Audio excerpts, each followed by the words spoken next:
Steven, is this what you want to call it? Yeah, This exactly both that. thing? Yeah, Okay. I think. I So mean, you, with the text and all, or just the... you know what you can do? Maybe we should blow up the cover. You want somehow to get Vanity Fair in there. You know what I mean? So people know it's Vanity Fair. Rip this magazine apart, go to Kinko's, and have it scanned at high res. What do you think about what do you think about pitching Pablo Profile with local TV? As like naive jungle guy comes to big city. I mean, I know that's not what you would normally pitch. I don't think we should call him naive. I mean, well, not call him that, but sort of. I think there is a certain innocence. he's from this jungle town in the Yeah. Amazon, and all of Right. a sudden he's here in Okay. San Francisco. I mean, Yeah. that's Yeah. yeah. Oh, hi. My name's Simeon Tagle. I'm calling from Amazon Watch. We're a San Francisco environmental and human rights organization. We have a guy here, Pablo Fajardo, who's actually featured in Vanity Fair magazine this month. Tomorrow we have a press conference on the steps of the front steps of San Francisco City Hall. That's going to be at 11:30. Check, 1, 2, 3, 4, 5. Okay, good morning. Thank you everyone for showing up. My name is Simeon Tagle. I'm the Director of Communications at Amazon Watch. The first speaker will be Pablo Fajardo. He is the lead lawyer in Ecuador. Gracias a todos.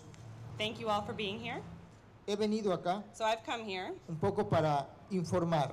to inform you Conozcan so that qué you hace here might Chevron know what fuera de Chevron las does fronteras outside de of the Estados borders Unidos. of the United States. La gente sigue People are muriendo. still dying. No tenemos We don't agua, have water. no por las causas y desastres de ellos. And due to no cause or disaster of their own. Lo que era antes un paraíso, What was once paradise al momento ha sido solamente una destrucción. now has just been left in destruction. This trial is coming to a close. A decision is due sometime before the end of 2007. And tomorrow, the representatives of the affected communities and Amazon Watch, joined by socially responsible shareholders, will be attending the shareholders meeting to confront the CEO and the board of directors on this issue once again. More oil, more blood for more oil, more blood for more oil. For the past 17 years, the state-owned oil company Petroecuador has created an environmental mess from its oil operations. The president of Ecuador, Rafael Correa, has condemned his country's own oil company. But a group of American trial lawyers are trying to pin the blame on Chevron. They are seeking the potential for millions of dollars in contingency fees. They have launched a multi-billion-dollar class action lawsuit against Chevron, claiming the U.S. company is somehow responsible for this damage. Chevron denies the claim. It points to Petroecuador, which has operated with a poor environmental record since 1990. As it prepared to leave Ecuador in the 1990s, Texaco spent $40 million in a government-supervised cleanup of its share of the partnership and turned over all oil operations to Petroecuador. Afterward, the government of Ecuador formally released Texaco from any responsibility, past, present, or future, arising from its prior operations.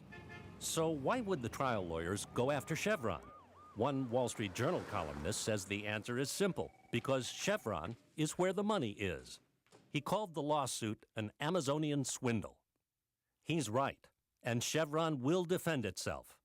The company hopes that someday the government of Ecuador will force Petroecuador to clean up its mess, for the good of its people and for the good of the environment.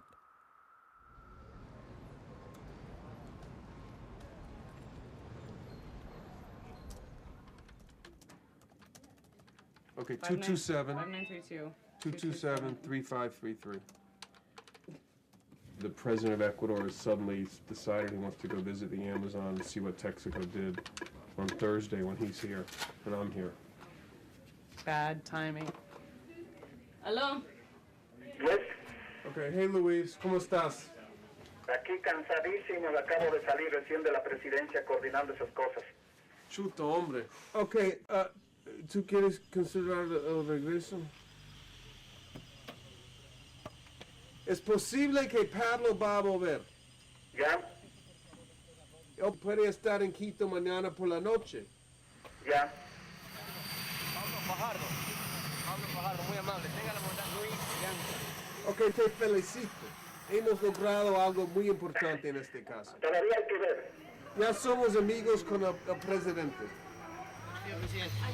Hola, ¿puedo hablar? Hola,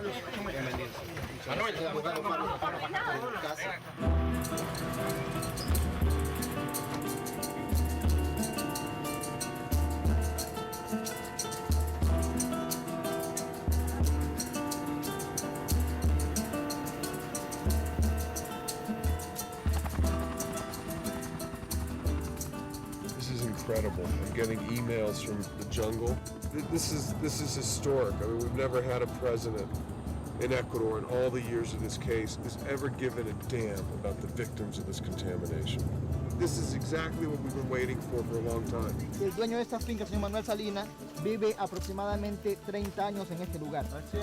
Petroecuador nunca ha operado esta piscina, este sector. El dueño de la finca que está aquí al lado vive en extrema pobreza, posiblemente tenga cáncer y el agua que consume está completamente contaminada. Don Manuel Salinas, señor Salinas, el dueño de la finca.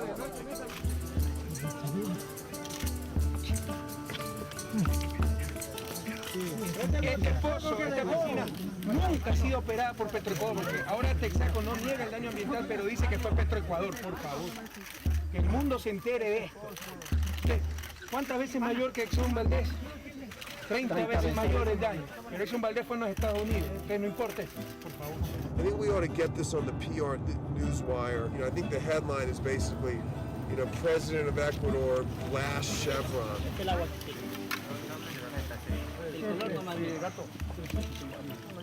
Ahorita ya cambió de color y estaba un agua, oiga, turbia y un olor a hierro, a petróleo, sí, a petróleo. gasolina. Y perdón, acácito tengo Today it también just said that anyone in the Ecuadorian government who approved the so-called remediation is now going to be subject to litigation in Ecuador.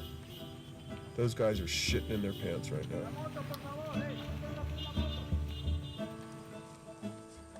En este sitio, señor presidente, en esta piscina, la compañía Texaco, luego de reconocer el daño que había causado en el año 96, realizó supuestos trabajos de remediación ambiental. Pero para sorpresa de todos, y como le hemos alegado y se ha probado hasta la saciedad que eso no es verdad, optó por taponar la piscina con tierra sin remediarla absolutamente, con el fin de engañar o cometer un fraude contra el Estado ecuatoriano. My position with regard to the plaintiff's lawyer's accusation that the remediation program was fraudulent is that this is really offensive, is defamatory, and not true. You see, one of the things that we insisted in the settlement agreement signed in 1995 was to have a thorough certification process, site by site. Every single site we went to had to be approved by someone representing the government. Basically, to close a pit required 8 different steps. You had to take the oil out, you had to clean the sludges, you had to treat the water and take the water out. Here you see the water. You had to pass tests of the water. You had to solidify the base. Then you have to put new dirt and revegetate. All these phases had to be approved by the inspectors representing the Republic of Ecuador. We couldn't go from one phase to the other if they say, no, you need to do more here. All this has been also the subject of analytical work conducted by the laboratory of the Central University.